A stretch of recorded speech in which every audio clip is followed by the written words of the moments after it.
जब हम केमिस्ट्री के बारे में सोचते हैं तो क्या ख्याल आता है? शायद कोई लैब, टेस्ट ट्यूब्स, मुश्किल फॉर्मूले, है ना? लेकिन सच तो यह है कि केमिस्ट्री हमारे चारों ओर है, हमारी रसोई में, हमारे शरीर के अंदर हर पल कुछ ना कुछ कमाल हो रहा है। तो चलिए आज एसिड्स, बेसिस और सॉल्ट्स की इसी छिपी हुई दुनिया के कुछ राज खोलते हैं। चलिए, एक बहुत ही आम सी स्थिति से शुरू करते हैं। मान लीजिए किसी दावत के बाद पेट में थोड़ी गड़बड़, थोड़ी एसिडिटी महसूस हो रही है। अब सवाल ये है कि राहत के लिए क्या बेहतर रहेगा, खट्टा नींबू पानी या फिर एक चुटकी बेकिंग सोडा का घोल? यहीं से हमारी आज की पड़ताल शुरू होती है। अच्छा, एक और चीज जो हम सब ने देखी होगी, सफेद शर्ट पर सब्जी का पीला दाग लग गया और जैसे ही उस पर साबुन रगड़ा वो दाग एकदम से भूरा लाल हो गया। आखिर ऐसा होता क्यों है? देखिए, ये कोई जादू नहीं है, ये है हमारे सामने हो रही शुद्ध केमिस्ट्री। तो इन पहेलियों को सुलझाने के लिए हमें पहले अपने मुख्य किरदारों को पहचानना होगा। ये हैं अम्ल और क्षारक, यानी एसिड्स और बेसिस। हमारी आज की कहानी के हीरो भी यही हैं और विलेन भी। तो इनमें फर्क कैसे पता करें? सबसे क्लासिक तरीका है स्वाद और लिटमस टेस्ट।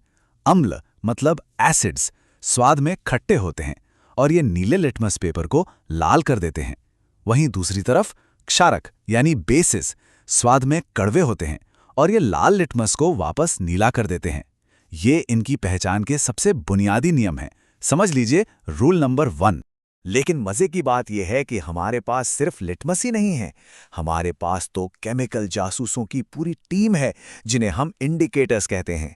इनमें लाइकेन नाम के पौधे से मिलने वाला लिटमस, हमारी अपनी हल्दी, लाल पत्ता गोभी और हाइड्रेंजिया जैसे फूलों की पंखुड़ियां, ये सब कुदरती जासूस हैं। और तो और लैब में बने मेथिल ऑरेंज और फिनोल्फ्थैलीन जैसे सिंथेटिक जासूस भी मौजूद। अब ये तो और भी दिलचस्प है। पहचान सिर्फ रंग से नहीं, अरे गंध से भी हो सकती है। इन्हें गंधीय सूचक कहते हैं। ये ऐसे पदार्थ हैं जिनकी महक एसिडिक या बेसिक माहौल में पूरी तरह बदल जाती है, जैसे प्याज या लौंग का तेल। कमाल की बात है ना? ओके, तो पहचान परेड तो हो गई। अब बारी है एक्शन की। देखते हैं कि जब ये एसिड और बेस दूसरी चीजों से टकराते हैं तो असल में होता क्या है। अब हम इनकी केमिकल रिएक्शंस को समझेंगे। जरा इस एक्सपेरिमेंट पर नजर डालिए। एक टेस्ट ट्यूब में दानेदार जिंक के टुकड़े हैं और उसमें डाइल्यूट सल्फ्यूरिक एसिड डाला जा रहा है। ध्यान से देखने पर जिंक के टुकड़ों के सतह से बुलबुले उठते हुए दिख रहे हैं। ये एक बहुत ही जरूरी रिएक्शन की शुरुआत है। और यहीं से एक गोल्डन रूल निकल कर आता है। जब भी कोई एसिड किसी मेटल से रिएक्ट करता है तो नतीजा होता है एक सॉल्ट और हाइड्रोजन गैस। ये एक पक्का नियम है, acid plus metal equal to salt plus hydrogen gas. लेकिन एक सवाल है, हम मान कैसे लें कि यह निकलने वाली गैस वाकई हाइड्रोजन ही है? कुछ और भी तो हो सकता है, राइट? विज्ञान में हर दावे का सबूत चाहिए होता है। और इसका सबूत तो बड़ा मजेदार है। जब इन गैस के बुलबुलों के पास एक जलती हुई मोमबत्ती लाई जाती है तो पॉप की एक आवाज होती है।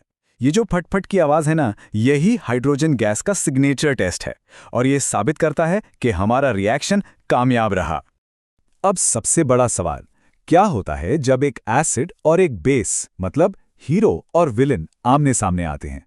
वो एक दूसरे के असर को खत्म कर देते हैं, मतलब न्यूट्रलाइज कर देते हैं। इस खास रिएक्शन को उदासीनीकरण कहते हैं और इसके नतीजे में हमें दो चीजें मिलती हैं, सॉल्ट और पानी। तो अब तक हमें ये तो पता चल गया कि कोई चीज एसिडिक है या बेसिक, पर वो कितनी एसिडिक है, उसकी ताकत कितनी है, इसे नापने के लिए हमारे पास एक पावर मीटर है जिसे हम पीएच स्केल कहते हैं। ये रंग बेरंगा चार्ट देखिए, यही है पीएच स्केल जो 0 से 14 तक जाता है। बीच में है 7 जो है न्यूट्रल, जैसे साफ पानी। अब 7 से जितना नीचे जाएंगे एसिड उतना ही मजबूत होगा और 7 से जितना ऊपर जाएंगे बेस उतना ही ताकतवर होगा। ये हमें किसी भी घोल की शक्ति का पूरा स्पेक्ट्रम दिखाता है। तो ये जो हम ताकत या स्ट्रेंथ कह रहे हैं, इसका मतलब क्या है? इसका सीधा साधा संबंध पानी में H+ आयनों की मात्रा से है। जो एसिड पानी में ज्यादा H+ आयन छोड़ते हैं, जैसे हाइड्रोक्लोरिक एसिड, वे प्रबल यानी स्ट्रॉन्ग एसिड कहलाते हैं और जो कम H+ आयन छोड़ते हैं, जैसे सिरके में मिलने वाला एसिटिक एसिड, वे दुर्बल यानी वीक एसिड होते हैं। तो चलिए, अब तक हमने जो भी सीखा है उसे इस्तेमाल करते हैं और अपनी शुरुआती पहेलियों को सॉल्व करते हैं। देखते हैं कि ये विज्ञान रोजमर्रा की जिंदगी पर कैसे और कितना असर डालता है। तो हमारे रहस्यों का जवाब यहाँ है। अपच के समय पेट में ज्यादा एसिड बनता है, तो मिल्क ऑफ मैग्नीशिया जैसा एक वीक बेस उसे न्यूट्रलाइज कर देता है। हल्दी का दाग, हल्दी एक कुदरती सूचक है जो साबुन जैसे बेस के संपर्क में आकर लाल भूरा हो जाता है। मधुमक्खी का डंक एसिडिक होता है, इसलिए बेकिंग सोडा जैसा बेस लगाने से राहत मिलती है।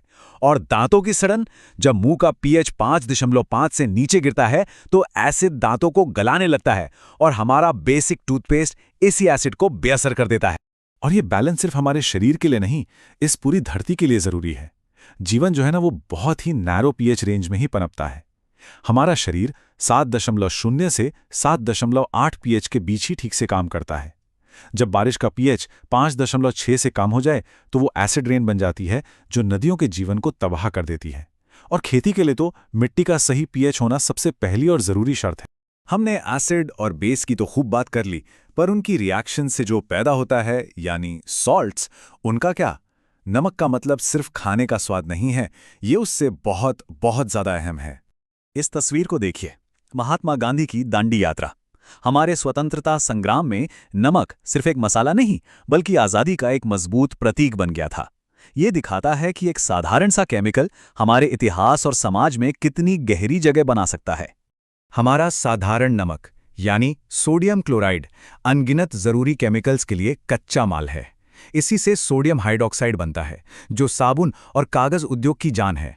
इसी से बेकिंग सोडा बनता है, वॉशिंग सोडा बनता है और कीटाणुनाशक ब्लीचिंग पाउडर भी बनता है। सोचिए, एक नमक और इतने सारे। और एक और कमाल का सॉल्ट है प्लास्टर ऑफ पेरिस। जी हाँ, वही जिससे टूटी हुई हड्डियों को जोड़ने के लिए प्लास्टर चढ़ता है। ये भी एक खास तरह का नमक ही है, जो पानी से मिलते ही दोबारा ठोस हो जाता है और हड्डी को अपनी जगह पर स्थिर रखता है। तो कुल मिलाकर हमारे पाचन से लेकर उस मिट्टी तक जो हमारा भोजन उगाती है, एसिड्स और बेसिस का एक बहुत ही नाजुक संतुलन ही हमारी पूरी दुनिया को चला रहा है। ये हर जगह है और चुपचाप अपना काम कर रहा है। तो अगली बार जब नींबू निचोड़ा जाए या बेकिंग सोडा का इस्तेमाल हो, तो एक पल के लिए सोचना जरूरी है। ये जानने के बाद कि ये हमारे शरीर और हमारे ग्रह के लिए कितना अहम है, प्रकृति में एसिड और बेस का ये संतुलन आखिर कितना ज्यादा जरूरी है। ये एक ऐसा सवाल है जिस पर हम सबको विचार करना चाहिए।